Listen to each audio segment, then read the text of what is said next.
नमस्ते, स्वागत है आपका इस वीडियो में। और आज जो है आपका 28th ऑफ मई है, तो देखते-देखते मई महीना अभी ख़त्म हो चुका है और जून महीना आने वाला है। और इसका मतलब ये है कि we are at the middle of this year. So 6 महीना कैसे ख़त्म हो गया वो तो पता ही नहीं चला। तो आज का जो इम्पोर्टेंट न्यूज़ है वो हम चेक करेंगे। उसी के साथ-साथ अगर आप इस चैनल पे नए हैं तो डेफ़िनेटली लाइक कर दीजिए इस वीडियो को देखने से पहले। अगर सब्सक्राइब नहीं किया तो सब्सक्राइब कर दीजिए ताकि आपको रेगुलर अपडेट्स मिल जाए। और फिर हमारे वेबसाइट में जाके आपको सारा जो कंटेंट है आपको मिल जाता है। ये अगर और वेबसाइट में जाके आप मेंबरशिप ले सकते हैं, वहाँ पे सारा कंटेंट आप बहुत ही आसानी से एक्सेस कर पाएँगे। और ये जो पीडीएफ मतलब जो पीडीएफ को लेके मैं यहाँ पे शेयर कर रहा हूँ, ये पीडीएफ आप जब मेंबरशिप लेते हैं तो फिर ये पीडीएफ भी आप डाउनलोड कर सकते हैं। आपको डेली का डेली 10 साढ़े 10 बजे तक ये मिल जाता है। तो चलिए इम्पोर्टेंट न्यूज़ को चेक करते हैं। और आज जो है ज़्यादा इम्पोर्टेंट न्यूज़ ओवरऑल जो है ज़्यादा इम्पोर्टेंट न्यूज़ नहीं है, जस्ट मोर और लेस जेनेरिक कुछ चीज़ें हैं। बट कुछ-कुछ सेगमेंट में जो है अच्छा मूवमेंट देखने को हमें मिल रहा है। और यहाँ पे एक्सपेक्टेशन है कि आपका जो मॉनसून है इस साल का, तो मॉनसून अच्छा आने वाला है। तो उसकी वजह से जो अ, एग्रीकल्चरल जो हमारे इंडस्ट्री है हमारे देश में, तो वो थोड़ा-सा उत्साहित है। और इसके साथ-साथ एग्रीकल्चर के साथ-साथ हर एक जो इंडस्ट्री जैसे एफएमसीजी हो गया, ठीक है? अलग-अलग जो इंडस्ट्रीज़ होते हैं, फर्टिलाइज़र, सीड, एग्रीकल्चरल, एग्रीटेक, फिर फूड प्रोसेसिंग, ये सारे कंपनी जो है वो रिलेटेड है। और फिर इसके ऊपर इसका बहुत ज़्यादा इम्पैक्ट पड़ता है, क्योंकि यहाँ पे अगर किसी भी चीज़ की अगर शॉर्टेज होती है, तो शॉर्टेज होने की वजह से फिर क्या करना पड़ता है आपको, तो लोग खाना तो बंद नहीं करेंगे, तो फिर आपको इम्पोर्ट करना पड़ेगा। तो फिर वहाँ पे आप इम्पोर्ट के ऊपर डिपेंडेंट हो जाते हैं। फिर वहाँ पे आपको डॉलर परचेज़ करना पड़ता है। डॉलर जब भी आप परचेज़ करते हैं, तो फिर आपका फॉरेक्स के ऊपर प्रेशर पड़ता है। और क्योंकि dollar is becoming very, very expensive, तो फिर आपका जो करेंसी है, लोकल करेंसी है, वो डिवैल्यू होता है। तो हर एक चीज़ इंटर रिलेटेड होता है और वही चीज़ जो है वो समझने की हम कोशिश करेंगे। Will try to understand and try to figure out and build a picture, जिसके माध्यम से हम क्लियर पिक्चर देख पाएँगे और सही डिसीजन ले पाएँगे, फाइनेंशियल डिसीजन ले पाएँगे और अपॉर्च्युनिटी स्पॉट कर पाएँगे, ताकि वहाँ से हम पैसा कमा सकें।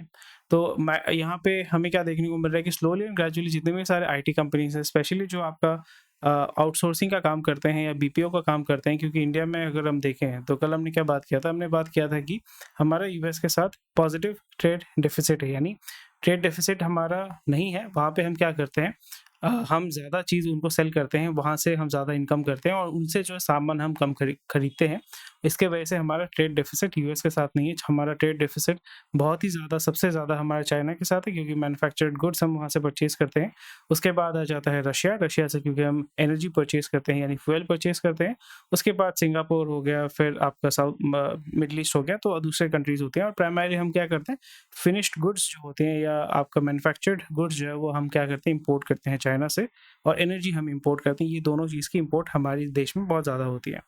तो यहाँ पे क्योंकि हम अमेरिकन कंपनीज़ हो गया या बीएफएसआई सेक्टर में जो है आईटी कंपनीज़ अपना सर्विसेज सेल करती है, तो फिर वहाँ पे टिपिकली हाई एंड या हाई ऑर्डर थिंकिंग का काम नहीं होता है। रेपिटेटिव काम को जो है वो इंडिया में किया जाता है और वहाँ का जो रेपिटेटिव टास्क है उसको इंडिया में आउटसोर्स करके उसको कंप्लीट करके जो है डिलीवर किया जाता है। इस जगह पे जैसे मैंने आपको बताया कि अभी यहाँ पे सारे कंपनीज़ के ऊपर बहुत ज़्यादा प्रेशर आ चुका है। प्रेशर किस बात का आ चुका है कि पर पर्सन यानी पर एम्प्लॉयी जो आउटपुट होना चाहिए, वो बहुत ज़्यादा उनको बढ़ाना है, बिकॉज़ उनके जो रेवेन्यू है, रेवेन्यू आपका हल्का-हल्का श्रिंक हो रहा है। तो रेवेन्यू अगर श्रिंक हो रहा है, तो फिर वहाँ पे आपको ऐसा कोई एक तरीका निकालना पड़ेगा, जिसके माध्यम से आप मैक्सिमम एफिशिएंसी जो है वो अचीव कर सकते हैं। मैक्सिमम एफिशिएंसी अचीव करने का मतलब ये है कि उससे ज़्यादा काम आप करवा सकते हैं। तो जेनरेटिव एआई का मतलब ये होता है कि एआई के माध्यम से उसको आप फीड देते हैं, फीड देने के बाद वो आपको आउटपुट देता है, उसी आउटपुट से आप जो है काम करते हैं। तो जेनरेटिव एआई के माध्यम से क्या होगा कि आप उसको इस्तेमाल करके जेन एआई जैसे चैट जीपीटी हो गया, ये अलग-अलग टाइप के जो है आपका सिस्टम हो गया, आर्टिफिशियल इंटेलिजेंस वाले जैसे चैट जीपीटी हो गया, क्लॉड हो गया, ये सारे जो है आपका जेनरेटिव एआई है। और इसलिए आप देखोगे ये जो बड़े-बड़े कंपनीज़ है, आपका माइक्रोसॉफ्ट हो गया, गूगल हो गया, they are spending billions and billions of dollar into these companies, reason because these will become the backbone of a lot of industries.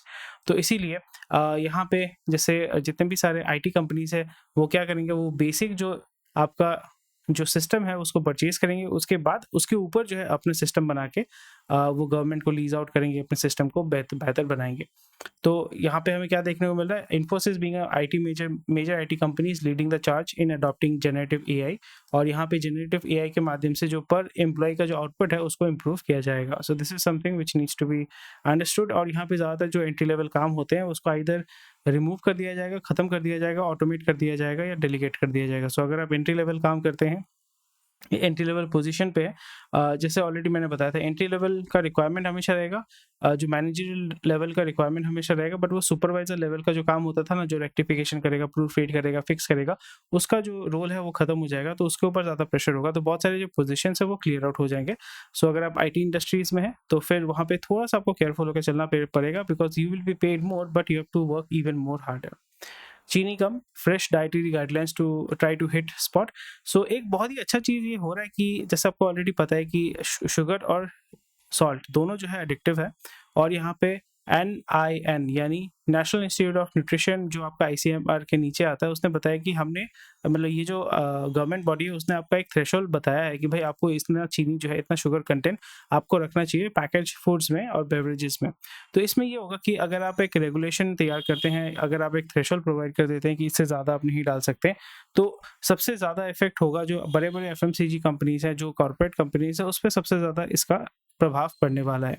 क्योंकि स्मॉल कंपनी जो होती हैं, जो लोकल लेवल पे गेम खेलते हैं, उनको तो कोई फ़र्क नहीं पड़ता, क्योंकि ज़्यादातर जो है FSI का लाइसेंस है सबके पास, बहुत अच्छी बात है। FSI का लाइसेंस तो आपको चाहिए होगा सामान बेचने के लिए, बनाने के लिए, बट एक चीज़ आपको ध्यान में रखना पड़ेगा कि जो बड़े-बड़े FMCG कंपनीज होती हैं, वो एक बैच में सपोज 1 लाख यूनिट तैयार करती हैं, बट उसी जगह पे जो छोटे कंपनीज होती हैं या स्मॉल लोकल लेवल पे जो काम करती हैं, उनका तो एक बैच में शायद से 500 यूनिट होगा, 600 यूनिट होगा, और उसको जो मॉनिटरिंग होता है उसको वो ईजिली बाईपास कर सकते हैं।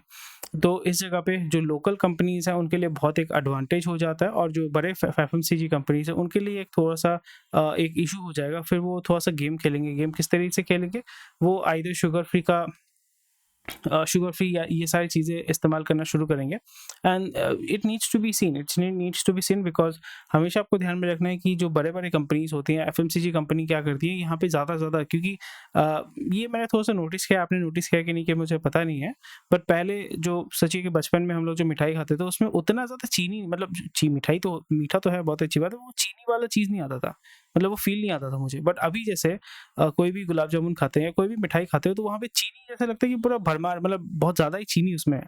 मुझे ये लगता है, आपको क्या लगता है? नहीं लगता मुझे डेफिनिटली बताइएगा, बट मे बी मेरा टेस्ट बड थोड़ा-सा चेंज हुआ है, ऐसा कुछ है। I have no idea, but this is what I feel. तो यहाँ पे जितना ज़्यादा आप उसमें चीनी देंगे, जितना ज़्यादा उसमें आप सॉल्ट देंगे, तो उसमें क्या होता है कि आपका body it gets used to it, and वो हमेशा उसका ज़्यादा क्रेविंग करने लगता है कि उसका मिठाई बहुत अच्छा है, उसका जो समोसा है वो बहुत अच्छा है, उसका जो कचौड़ी है वो बहुत अच्छा है, क्योंकि उसमें ज़्यादा चीनी डाला होता है, ज़्यादा आपका नमक डाला हुआ रहता है। और इसको अगर कंट्रोल करते हैं तो overall definitely it is going to improve the health of a country, क्योंकि आप जितना चीनी कम कंज़्यूम करोगे, जितना सॉल्ट कम कंज़्यूम करोगे, आपका डायबिटीज़ होने के चांसेस कम हो जाते हैं।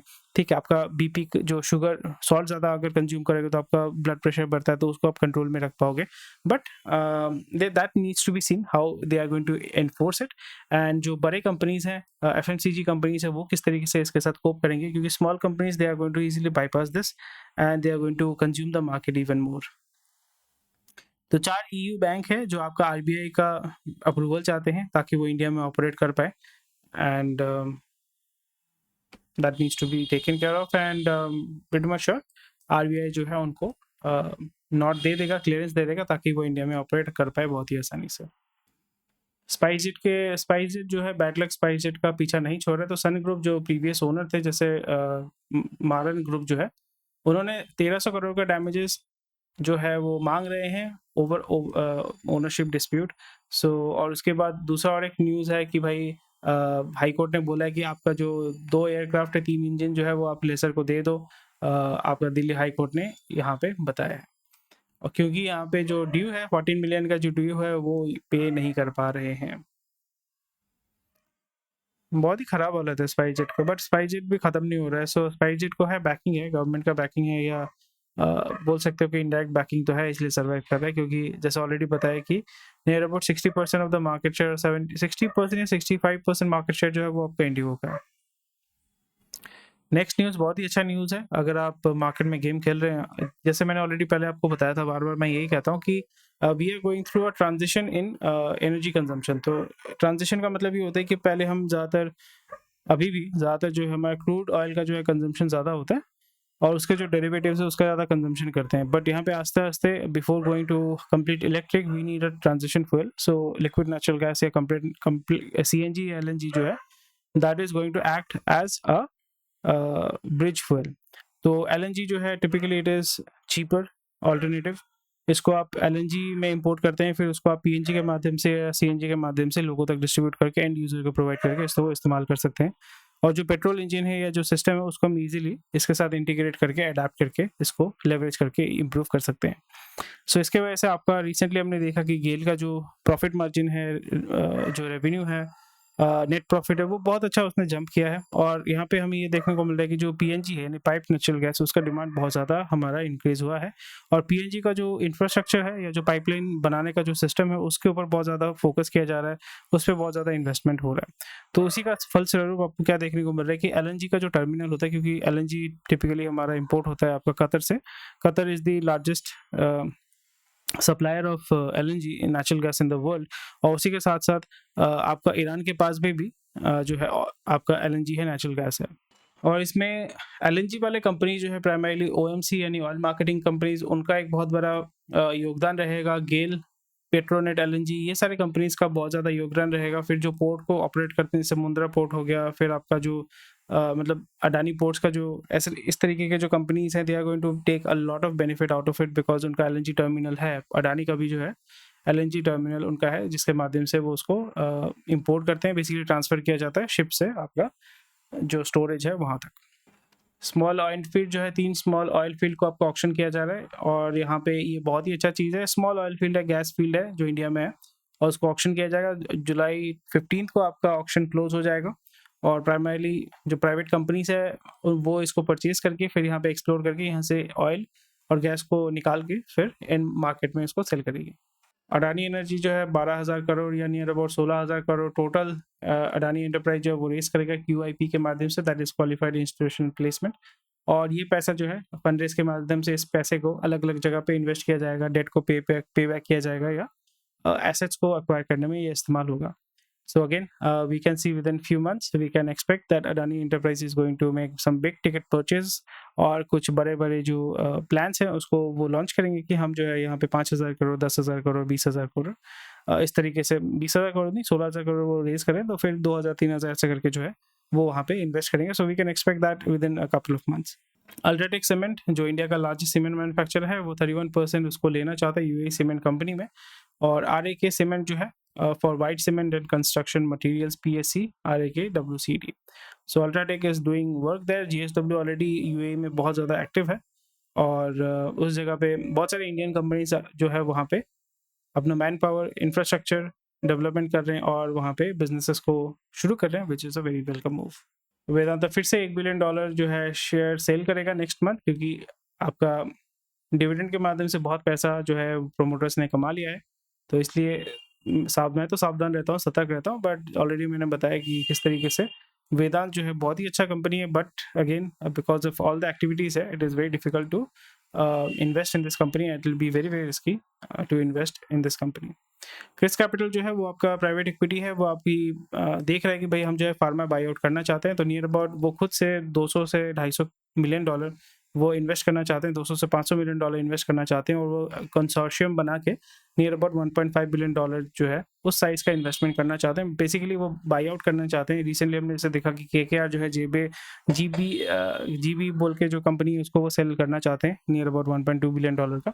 सो these are the things which are happening in the market, specially जो कॉन्ट्रैक्ट रिसर्च, कॉन्ट्रैक्ट मैन्युफैक्चरिंग के सेगमेंट में बहुत ज़्यादा एक्टिविटी आपको देखने को मिल रहा है। एपीआई मैन्युफैक्चरिंग इस सेगमेंट में बहुत ही ज़्यादा हमें मूवमेंट देखने को मिल रहा है, बहुत ही ज़्यादा पैसा जो है इस सेगमेंट में आ रहा है। और बी अगर इस सेगमेंट में पैसा लगा रहा है, that means that the market is becoming slowly and gradually mature.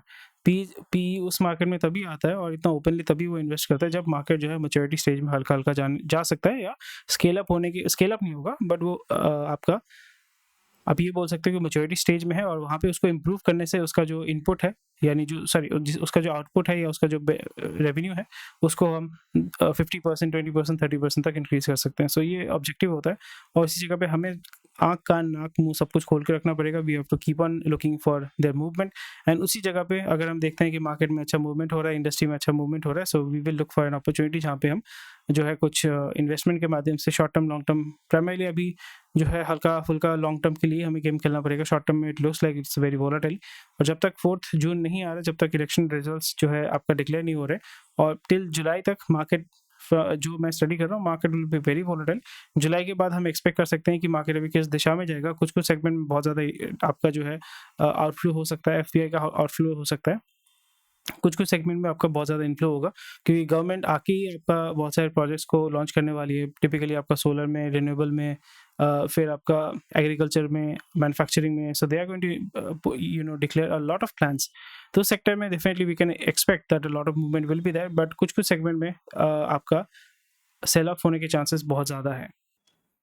Equity आप जो है आपका स्वीडिश कम ग्रुप है, इन्वेस्टमेंट ग्रुप, वो भी देख रहे हैं कि भाई हम जो है यहाँ पे पैसा डालना चाहते हैं इंडिया में। So actively they are looking for opportunities. Mahindra and Mahindra to focus on mileage and tech for long-term EV play. So slowly and gradually, Mahindra and Mahindra is getting into electric vehicle, क्योंकि already three wheeler में वो dominate करते हैं and आस्ते आस्ते जो है वो फोर व्हीलर में आना चाहते हैं, पैसेंजर व्हीकल्स में आना चाहते हैं। And they want to move away from the only because उनका जो डोमिनेशन था वो आपका डीजल व्हीकल्स में था, एसयूवी में था। तो अभी वो आना चाहते हैं कि पैसेंजर व्हीकल में, इलेक्ट्रिक व्हीकल में डोमिनेट करना चाहते हैं, जो अभी टाटा के पास है। कोचिन शिपयार्ड को 60 मिलियन यूरो का आपका ऑर्डर मिला है। एसओवी का मतलब होता है स्पेशल ऑपरेशन बेस्ड वेसल्स, और ये north star shipping UK based company है।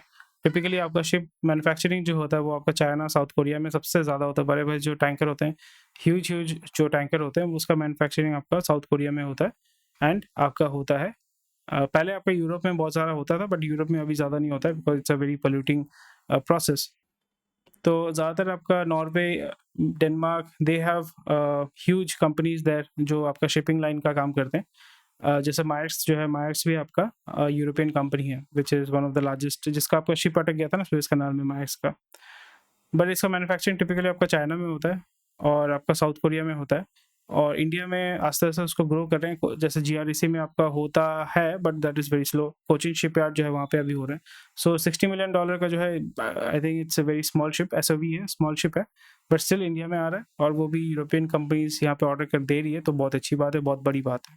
सोवरेन यील्ड जो है वो आपका गिरा है, 1 ईयर लो है, क्योंकि डिविडेंड पे आउट आपका जो आरबीआई ने किया है, इसका मतलब ये है कि अभी गवर्नमेंट को मार्केट से ज़्यादा पैसा उठाने की ज़रूरत नहीं पड़ेगी, या उसका रिक्वायरमेंट कम होगा, तो इसके वजह से आपका यील्ड भी जो है गवर्नमेंट कम देगा, क्योंकि उसको पैसे की ज़रूरत उतनी नहीं होगी। सीमेंट, जैसे आपको ऑलरेडी पता है कि cement is a cyclical business, क्योंकि आपका मानसून आ रहा है तो उसका डिमांड आस्ते आस्ते कम होगा, और उसका स्टोरेज जो है सही तरीके से नहीं होता है, तो फिर जो कंपनीज है, सीमेंट कंपनीज, अभी अपना जो मैन्युफैक्चरिंग है या वॉल्यूम है उसको ज़्यादा मूव नहीं करेगी because of obvious reasons. Moisture की वजह से सीमेंट खराब हो जाता है, उसको ज़्यादा अच्छे तरीके से स्टोर नहीं कर पाते हैं। तो ये साइकिल अगर खत्म होगा तो फिर again we can expect that सितंबर एंड से जो है फिर से ये साइकिल रिज्यूम करेगा, मैन्युफैक्चरिंग जो है या कंजम्पशन जो है वो अपने लेवल पे आ जाएगा। एलआईसी का नेट प्रॉफिट ऊपर की तरफ भागा है, डिविडेंड उसने बताया है। Let's move. बाकी और तो कुछ न्यूज़ है नहीं, एंड टिम के न्यूज़, ये तो छोटे छोटे न्यूज़ हैं, कोई बड़ी बात नहीं है। So that's about it for today. Thank you for watching this video. और भी कुछ न्यूज़ है जो आप देख सकते हैं हमारे वेबसाइट में। रेगुलर अपडेट्स पाने के लिए हमारे वेबसाइट में जाइए, और व्हाट्सएप और टेलीग्राम ग्रुप को डेफिनेटली आप ज्वाइन कीजिए। कोई भी क्वेश्चन क्वेरी कमेंट सेक्शन में बता सकते हैं। स्वस्थ रहिए, मस्त रहिए, and I will see you tomorrow. Take care, bye bye.